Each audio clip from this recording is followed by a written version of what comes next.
ก็ได้เบ็ดเนาะมันมีเหงื่อป่ะฮะเหงื่อได้ลงอยู่เลยเหงื่อแล้วป่ะน่ะสบายดีจ้ะ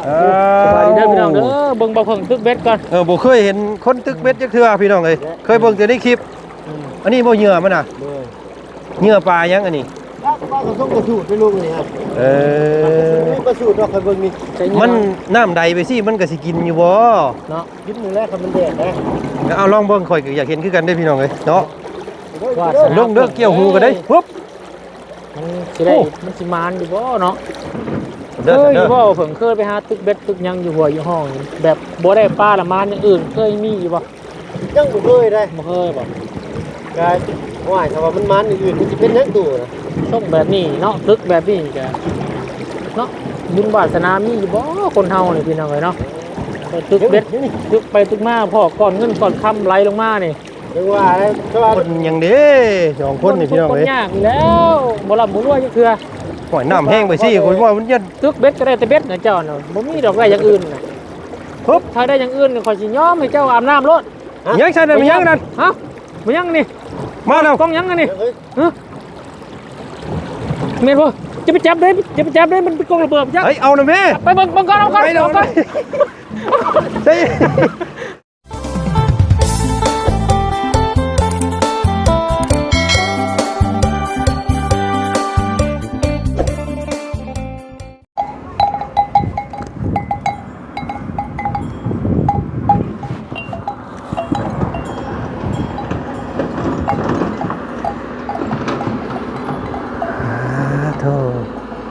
บรรยากาศ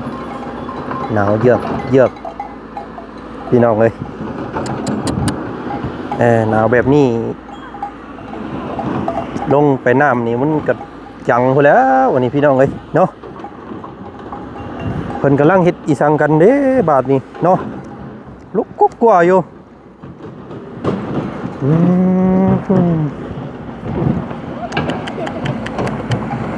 โอ้โธ่พี่น้องเลยเนาะเพิ่นกำลังขุดคู่คลองมองอันนี้พี่น้องเลยเนาะมองลงซีเพิ่นกำลังปึ๊บโอ้ตัวสั่นแท้นี่ปึ๊บโธ่อันนี้เป็นทางลงเนาะเป็นเจินตะพังห่วยเอ็ดมงกันว่าลงน้ำลงทามันจังสบายเนาะอ้ายเพิ่นกำลังเฮ็ดยังไงนี่เบิ่งรถนี่โอ้เบิ่งเพิ่นจกทางลงนี่บ่กำลังสิพากันไปไสนี่ใส่กับหนูโอ้พี่น้องเอ้ยเนาะขี่เรือได้ข้ามเนาะใส่เรืออ้ายเรืออยู่ไสโอ้อยู่ใต้พุ่นน้ำก็แห้งครับเนาะโอ้พี่น้องไอ้น้ำไหลว่างน้ำของไหลหลังแต่ว่าใสเนาะน้ำบาดนี้เนาะโธ่อันนี้เวลาข้ามน้ำข้ามเซเพิ่นก็ต้องมีเพื่อได้นี่พี่น้องไง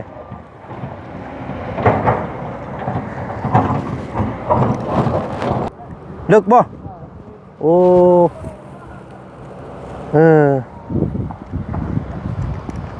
โอ้พี่น้องเอ้ยอันนี้เป็นเหือที่เพิ่นผูกไว้เนาะผูกกันใส่กุญแจอย่างดีได้พี่น้องไอ้ยันคนรักกลางค่ำกลางคืนเนาะโธ่อีเนาะบรรยากาศดีๆมื้อนี้พี่น้องเลยเนาะตอนบ่ายๆเนาะมาเบิ่งมาส้มน้ำเนาะเป็นสายน้ำที่คนเพิ่นใส่เป็นอาชีพเป็นหม่งสร้างห่างกายเนาะงดงามเลยพี่น้องงามเนาะบ้านของน้องบุตรสบาเนาะบ้านของน้องหัวพี่น้องเอ้ยนี่เป็นโงดหินเนาะเป็นโอ้เนาะเหมือนในเทพ นิยายอีหยังสักอย่างเนาะผู้ทางนั้นก็เพิ่นอาบน้ำพี่น้องเนาะเพิ่น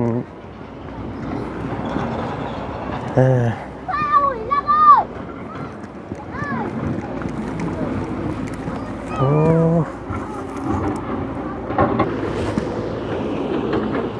เนาะก่อนอื่นพี่น้องในทางวาจันเด้อเนาะ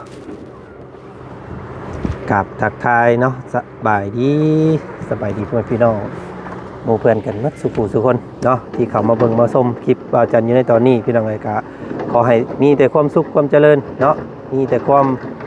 สุขในกายสบายในใจเนาะปรารถนาสิ่งใดก็ขอให้สมใจปรารถนาทุกสิ่งทุกอย่างสาธุสบายดีปีใหม่พี่น้องเลยเนาะปีใหม่แบบนี้ก็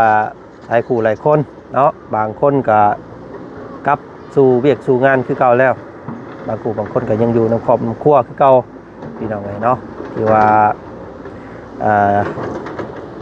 บางคนเพิ่นก็ลาเป็นเดือนเนาะแต่ว่าส่วนหลายก็สิบ่ฮอดเดือนดอกพี่น้องเพราะว่ามันเบี้ยคู่มือนี่เฮาสิอยู่ถึงขนาดนั้นมันก็บ่ได้เนาะมันสลันแล้วมันต้องอยู่กับเวียก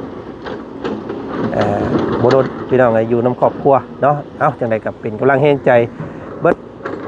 ทุกวิชาชีพเนาะพี่น้องเนาะว่าสิเฮ็ดธุรกิจการงานใดๆก็ขอให้เฮงๆปังๆลำๆรวยๆเด้อเบิดสุขสุขคนพี่น้องเนาะเอาสบายดีเนาะมื้อนี้ทางวัดจันทร์ก็ที่แรกพี่น้องเนาะเข้ามาแจ้งข่าวสมทบงบในการสร้างเฮือนของน้องบุษบาพี่น้องเนาะก็ก่อนอื่นทางวัดจันทร์ก็ต้องขอบมุกขอบใจขอบคุณทางพอใจดีเนาะพอใจดีที่เพิ่นบ่ประสงค์ออกนามพี่น้องเนาะมีแต่เพิ่นบอกว่าพออยู่ฝั่งต่างประเทศกับพ่อว่าซั่นพี่น้องเนาะพอเพิ่นก็สดสวยหลายครอบครัวที่ทางบ่จันเป็นสะพานบุญให้เนาะก็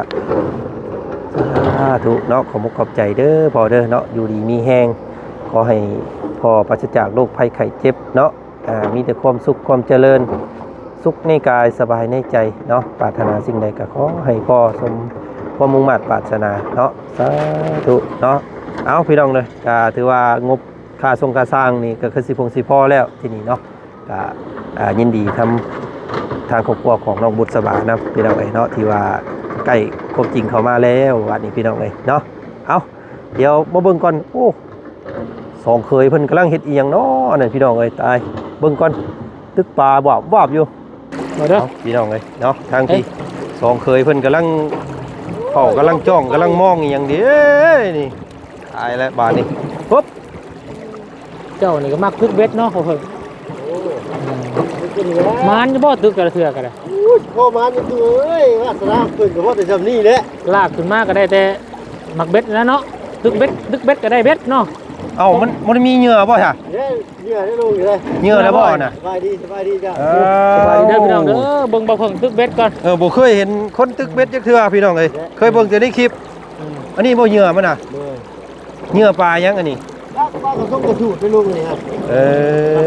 กระสูดดอกคันเบิ่งนี่มันน้ำใดไปสิมันก็สิกินอยู่บ่เนาะกินมื้อแรกคันมันแดดนะเอาลองเบิ่งข่อยก็อยากเห็นคือกันได้พี่น้องเนาะลงเด้อเกี่ยวหูก็ได้ปุ๊บมันสิได้มันสิมานอยู่บ่เนาะไก่พอแล้วเราลึกไปเนาะเจ้าบันมักนี่เนาะโอ้บ่เพิ่งพี่น้องไปตึกแต่ละเทื่อแต่ละหวยแต่ละห้องมานอยู่บ่พอได้อยู่บ่ทางบ้านเขาได้แก้วอยู่มื้อนั้นก็ภาพพี่นโมเพิ่นกินเกี๊ยวปลาอยู่เฮือนอยู่นั่นแหละบ่โอ้เคยอยู่บ่เพิ่งเคยไปหาตึกเบ็ดตึกยังอยู่หัวอยู่ห้องแบบบ่ได้ปลาละมานอย่างอื่นเคยมีอยู่บ่ยังบ่เคยได้บ่เคยบ่กายว่าถ้าว่ามันมันอื่นมันสิเป็นจังตัวนะช่องแบบนี้เนาะตึกแบบนี้ก็เนาะบุญวาสนามีอยู่บ่คนเฮานี่พี่น้องเนาะตึกเบ็ดตึกไปตึกมาพ่อก่อนเงินก่อนค่ำไหลลงมานี่ยังว่าเพราะว่ามันเกาะถุงเงินมันก็สิอยู่ได้เด้อนี่บ่ย่านบ่มีหรอกบ่ย่านมีแต่กองขี่นั่นแหละมาขอโทษขออภัยได้เป็นแล้วเนาะมีแต่เด็กน้อยเพิ่นนั่งท่าอยู่เนี่ยเด้อทางนั้นขอให้อยู่ได้ทางนั้นสาธุขอให้ถือเนาะขอให้โดนพี่น้องเนาะ ถือเรียกวันที่1เนี่ยทอนเนาะนั่งมันมีเลยมีเบอร์เนี่ยทอนก่อนเงินก่อนค่ำไหลมาให้เนี่ยทอน ตอนนี้ก็ฮู้ ไหลขึ้นน้ กินปวดกระดูกก็ได้นี่ ำไหลขึ้นน้ำขึ้นในมาให้ทอนก่อนเงินก่อนค่ำก็ได้ บนอย่างเด้สองคนนี่พี่น้อง คน เอ้ย ยากอยู่แล้วบ่ลำบ่รวยจังเทื่อ หอยน้ำแห้งไปสิคนว่ามันยัน ตึกเบ็ดก็ได้แต่เบ็ดนะเจ้าน่ะบ่มีดอกได้อย่างอื่นน่ะ ปุ๊บ ถ้าได้อย่างอื่นข่อยสิยอมให้เจ้าอาบน้ำรถ ยังใช่ได้มั้ยยังนั่น ฮะบ่ยังนี่ มาแล้ว กล้องยังอันนี่ เฮ้ย ฮะแม่นบ่จะไปจับได้จะไปจับได้มันเป็นกล้องระเบิดจัก เฮ้ยเอาหน่อยแม่ ไปเบิ่งก่อนเอาก่อน ไปเดี๋ยว เอาก่อน ใช่ เอาเบิ่งก่อน เฮ้ยมันมียังกันนั่น ใช่ๆเบิ่ง บ่ สิ อยู่ มาเบ็ดบ่นี่เบิ่งเด้อ แล้ว ใช่ เบาๆเลย ฮะกล้องยังเนาะมันคือมีอัน บ่ น่ะ แม่นคนเพิ่นอ่าขี่มุกใส่เอ้ยบ่แม่น โอ้พี่ตู้กองเจ้าบ่เด้ เอิ้นถามเพิ่นอยู่หั่นเพิ่นอาบน้ำว่าเทิงๆพูด กล้องเจ้าว่าไปตู้กล้องเจ้าไหลน้ำมาบ่บ่เราว่า เจ้าบ่ อะไรคือห่ออย่างดิบดีแท้มันแม่นอยู่บ่ มันแม่นกล้อง เดี๋ยวมัน กล้องผ้าอ้อมเพิ่นไปจัก กล้อง เอา กว้าง เปิดผมก็เปิดด้วยค่อย บ่เบิ่งชันก่อนกรุบเนาะ ลูกบ่ ถือว่า สิออกชีวิตบ่จัก มาบ่ มาสั่น มาสิเวทไปพ่อกล้องพิศนาลอยมาพี่น้อง ใช่สร้างเป็นแค่กล้องบัดกล้องอันนี้ซันเนาะห่อ ไผตัวไผหลอก ห่อเจเหลือมข้างนี้อันนี้เนาะ โมเมนต์กองควันไปจักเนาะ จังว่าโชคเพิ่นยูลงมาให้กูบอกข่อยบอกเมื่อกี้ไปจักเนาะ เขาจังน้อยเคยได้ บ่ เห็นมันวินแล่นผ่านโอ้ยยุ่นกับบ่ทิ่มกระเป๋าเงินลงมาให้แน่เพิ่นว่า เนาะลองเจ้าลองเปิดเบิ่ง ก็บ่เปิดแล้วข่อยเจ้าแล้วเปิด เซ็เอาขึ้นมาอยู่มานะโอ้เบิ่งก่อนโอ้เพิ่น โอ้ตัว มาบ่งมองมันอันนี้พี่น้องเอ้ยเนาะสิ กล้อง อันนั้นแน่พ้นจากกันน้ำเนี่ยมันตกไปหั่นโอ้ย ใช่ โอ้ กล้องจังเด้ เอ้ยสิมันเบ็ด บ่สิได้เบิ่งกันว่าคนสิเบ็ดเพราะว่ามา เนาะ เห็นอันนี้ก่อน กล้องปริศนาลอยมาพี่น้องเอ้ยข่อยเคยเห็นแต่ใน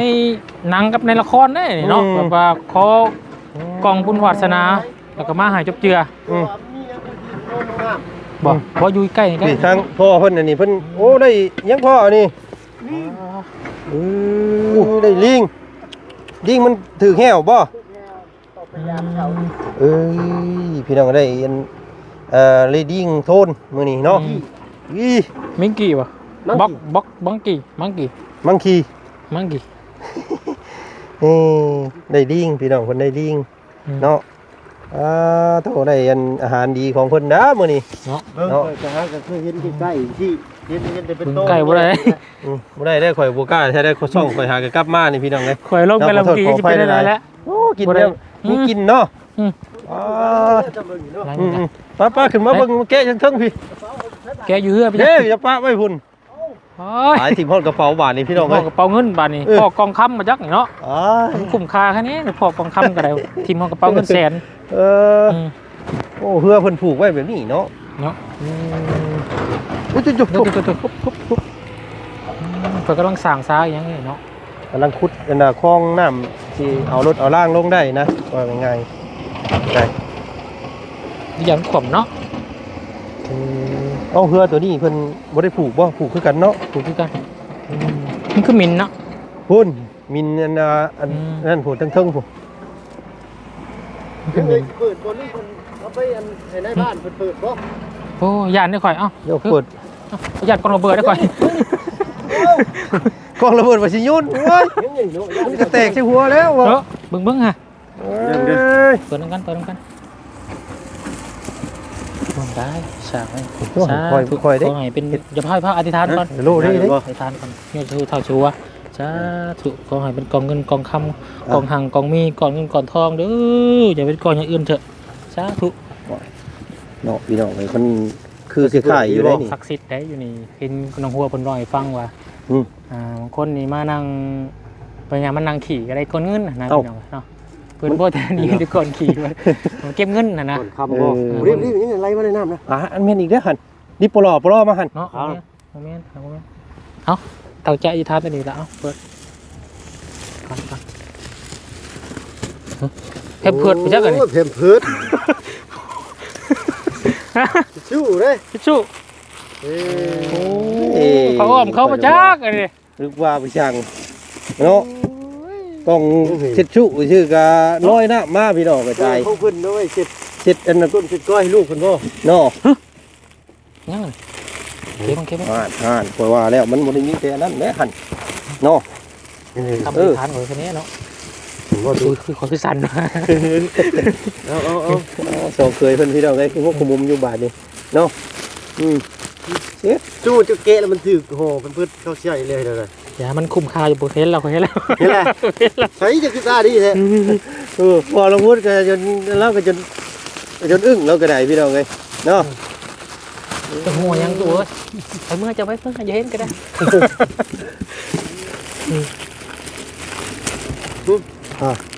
นี่ยัง ดูเห็นแล้ว เป็นเมนแล้วเมนอลีคำอธิษฐานของเมื่อกี้นี่แม่อลีเพราะว่าให้มันได้ก่อนเงินก่อนคำแน่ โคตรพอมาของมือได้นี่เนาะ โอ้มีเงินบ่ สาธุมีเงินอ ข่อย ลี ได้ข่อยเห็นก่อนถึงเจ้าได้ ฮะ ข่อยเห็น เห็น ก่อน บ่กินนี่ฮะ อ้าวข่อยทั่วก่อน กูบ่ข้าง เนาะ ข้าง เจ้าแล้วสิได้เนาะคนเห็นซื่อเอาไปได้ พวกยูหันเลยพวกยู อ๋อปุ๊กใหญ่อลีพี่น้องเอ้ยนี่ นาลีเนาะ ประมาณได้แล้ว50 ล้านเนาะนี่ กันที่ชื่อบ่ บอบขนาดปึ๊กเงินใหญ่สำนีประมาณ50 ล้านได้พี่น้องเอ้ยนี่ กูน้องๆคนจะดูมาเบิ่งน้ำเลยพี่น้อง เรื่องลาเด้อ อย่าเพิ่งมันแตกเด้อ 50 ล้านลีก็ว่า ใช้เบิ่งยูหันเบิ่งยูเบิ่ง มาแล้วคู่มาแล้ว เอ้ามันคือบางใช่บาทเนาะมันน่าทิชชู่นี่นี่ โอ้แม่นประตู น้ำเบิ่งยูหันมันเท่าไหร่หันปั่นกันเด้อ เอาก่อนเอานำเบิ่ง ปั่นกันเด้อปั่นกันเด้อ ใช่ เอาข้างนี้ได้ บ่มีหรอกมีทิชชู่ซื้อนี่ทำดังหนึ่งกว่านี่นี่แต่ผู้เดียวนี่เฮ็ดกันก็เฮ็ดนี่กันแล้วกว่า เก้าซาวใบตุ เอาไป สาวใบ เช้ากับ 1 ล้าน 1 ล้านแล้วหา2 10 สามชาม หาร3 บ่แล้วข่อยเห็นก่อนว่า ข่อยจับข่อยถึงได้ บ่ได้ข่อยย่อมาเจ้าบ่กล้าเอาเนาะข่อยมันย่อเจ้าญาติข่อยจับมาข่อยแล้วได้ โอ้ยมันกระเทินเด้บาดนี้เนาะ จะได้สบาย มีแต่เจ้าพ่อก็เอาคนละครึ่งซะเจ้าเอารถ ว้าว อย่าได้เสียสละให้ซะ ได้ดีพิเศษได้บ่นี่เนาะ ที่พิเศษให้เนาะ เนาะมัน แปลกนะนี่ฮะ ชุมเจ้ามาตึกเวทตึกป่าได้เว้าเนาะเอาก็อย่าได้เอา บนทุกข์บนยากจะได้โชคเย็นลาบมาให้ลีน เอ้ เอ้ย เบ็ดมือไปเฮา ถูกกับ มือ ปั่นกันเด้อคนละครึ่งเด้อเนาะ จะเอาบ่ บ่ข่อยอย่าแล้วข่อย เอาดีได้ แล้วมัน ไปเลี้ยงเขาแล้วก็ได้เนาะ เลี้ยงเขาบ่ได้แล้วข่อยอย่าดอกพอได้ให้ชุมเจ้าพอได้ซื้อกับข้าวกับน้ำเนาะคนละ500,000เด้อ คนหาแสนบ่ อ้าว โอ้ยขอบใจเด้อขอบใจลุงในไลน์ ได้ พี่น้อง นี่คือจังว่าคนละ5เซน เอาอันนี้เฮ็ดดินเจ้าซื้อเห็นว่าตึกเวทตึกป่า อีกแล้วเป็นตัวกันนั่น เนาะ ไล่คุบกล้องสิเนาะกันนี่เนาะ เห็นว่ามาหาปูหาปลา ตัวอีกเด้อ มันบ่ได้กินเนาะมันบ่ได้กินได้หยังก็เอาได้แล้วให้ เย็นปวดกระดูกกูกินนี่ บ่ได้อันว่าจ่ายค่าห้องค่าห้องเนาะคนละ500,000เด้อ ขอบใจเด้อขอบใจเด้อขอบใจไลน์พี่น้องเลยแม่นเงินไผละบาท ไผละบาท โมเมนต์เงินข่อยแล้วข่อยก็ได้ซ้ำกับสุเจ้าหั่นแหละเนาะข่อยได้อันว่า480,000ข่อยยังแม่นบ่เป็นหยังเนาะให้สุเจ้าครบรถเนาะบอกเด้อ เพิ่นปันเพิ่นรางวัลของขวัญปีใหม่ วันปีใหม่บ่ สามเคยเพิ่นว่าโอ้ว่าฉันอยากเอาให้พ่อได้ซื้อข้าวซื้อน้ำกิน เลยเนาะพอดีแล้วจ่ายค่าห้องฮู้มาหลายผ้าหลายมื้อแล้วเนาะ 5แสน โดยเอา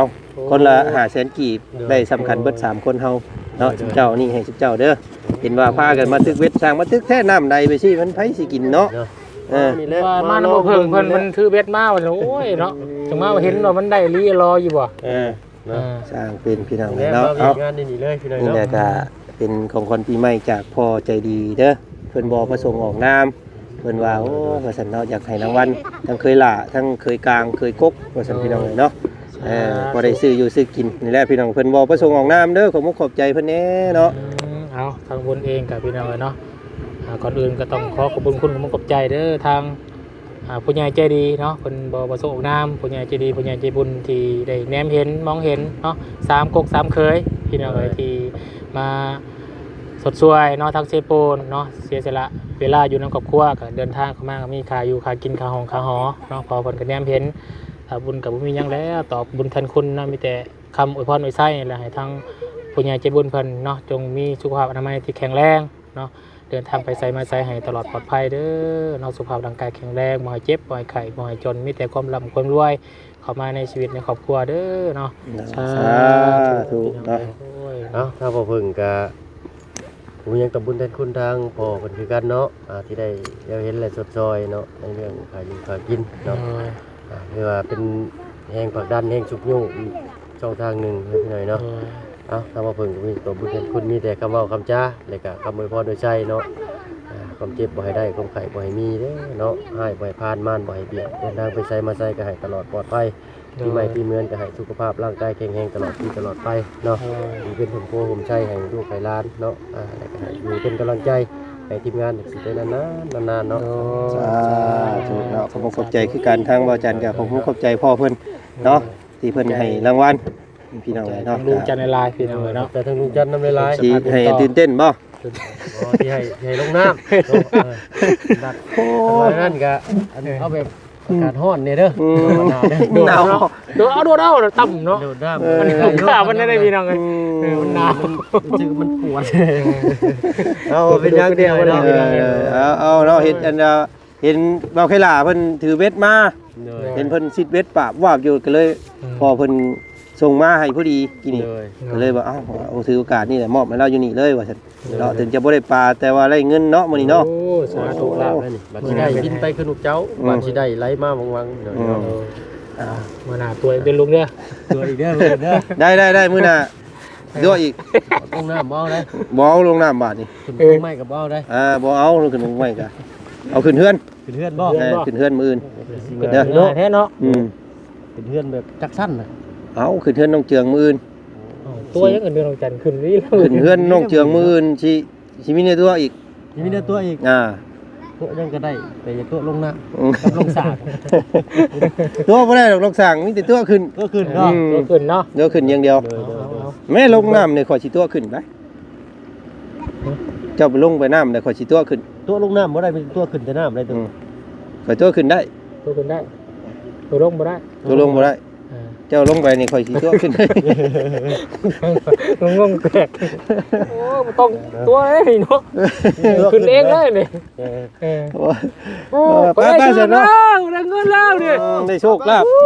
ไปเนาะขอบใจขอบคุณได้เด้อพี่น้องเนาะเด็กน้อยก็นุ่มง้อมัน จะเห็นเป็นคนเสือก ไปพี่น้องไอ้ทางบ่จันกาโอ้ยเนาะขอบใจแม่แอนพ่อเพิ่นหลายๆเด้อเนาะเดี๋ยวมื้ออื่นจังว่ากันใหม่อีกเนาะไปวันนี้พากันดุมขึ้นเทิงบนบานนี่พี่น้องเฮ็ดขึ้นอันนี้แหละเพิ่นว่าขึ้นได้อันน่ะลงได้ขึ้นบ่ได้เนาะฮบเด้อขึ้นฮึบ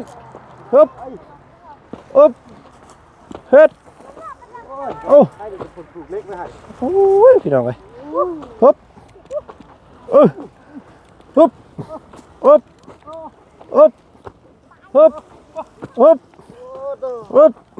ฮึบฮึบฮึบทำได้เขาบางกันบินกูนี่ กูพี่น้องเอ้ยเนาะ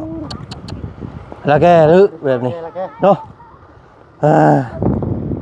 เอาพี่น้องเอ้ยก็ขอขอบใจทางพอหลายๆเนาะพอเพิ่นบ่ประสงค์ออกน้ำพี่น้องให้ว่าจันมามอบสิ่งของเสื้อผ้าให้ทางทีมงานพี่น้องเอ้ยเนาะทางเบาเพิ่งเบาบุญพี่น้องเอ้ยมื้อนี้ก็ขอบใจทางตู้พ่อหลายๆเนาะขอให้มีแต่ความสุขความเจริญเด้อทางกายทางใจเนาะเมื่อยบาดนี้พี่น้องเอ้ยละแกลึโอ้